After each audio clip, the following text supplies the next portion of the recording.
actually be good for hurricane season. All right, Mike Seidel live for us this morning. Have a safe flight home, Mike. Enjoy the rest of your day. Thank you. All right, talk to you soon. Well, today, June 24th, 2010, marks a huge undertaking by two filmmakers to document life around the world. Ridley Scott and Kevin McDonald are hoping to create a feature film using footage from thousands of people, all shot on this very day. It's called Life in a Day.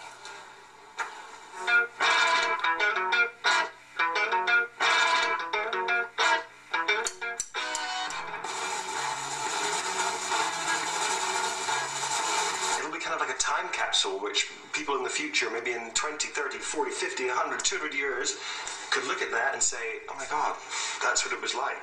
A portrait of the world in a day. All right, here with me to talk all about it is CNET TV senior editor Natali Del Conte. This just seems like the coolest idea. It is a cool idea. How is it going to work, though? Well, you know, we've seen things like this before. In 2007, Flickr asked for users to submit from one day and then put that together in a photo book. So really, it's crowdsourcing at its best. So if you go to youtube.com/lifeinaday today and upload your video, but it has to be filmed today so that when we see the finished product in 2011, it's going to be a documentary film that tells the story of people from around the world really doing something mundane. It's sort of crowdsourcing commonality. I love this. And they do think that this is going to be international. Right. I mean, what are they thinking, in terms of how many people they're going to get to participate? Well, if you think about it this way, YouTube gets between 11 and 15 minutes of video uploaded to the site a minute. Ooh. So they can take whatever content that they have now and make a movie out of it. And what they're asking That's again... no fun, though. No. That's no fun. They want it from today, and they want a sort of theme of commonality. So they don't want your big wedding day or your big production. They don't want people who are trying to be web famous.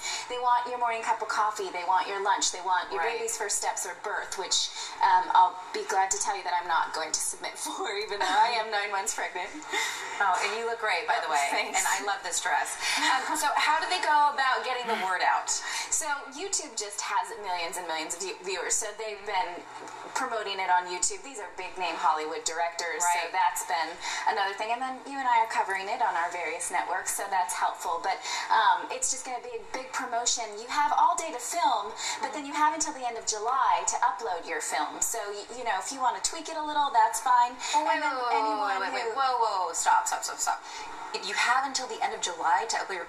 How do they know that you're telling the truth and that's what happened on July 24th? It's kind of an honor system. You know, it could be that we have a big, huge storm or something that doesn't happen today, and if you say, I was in New York City, and obviously it's storming, and it wasn't storming that day, then they'll be able to know. But it really is the honor system, because they're trying to tell just a microcosm snapshot of what life was like around the world on this one day. But yes, you do have until the July 31st to get your video up there. And quickly, because we've got to go, how do people end up seeing this? Where are they going to premiere this film? They're going to premiere it at Sundance next year, 2011. But after all the videos are submitted and they've picked the finalists, we'll be able to see it on youtube.com/lifeinaday. So we can sort of see the raw elements that are turned into a feature film. So it's going to be really challenging for these filmmakers to take something and make it interesting. But we see that happen a lot. Such as the Babies movie is something that's kind of a mundane thing that really excites us because it's telling a story. I can't wait to see it. Natali Del Conte, thank you. You're welcome. All right, how would you like to return from vacation to find your office looking like this? A science professor at Gustavus Adolphus College in Minnesota.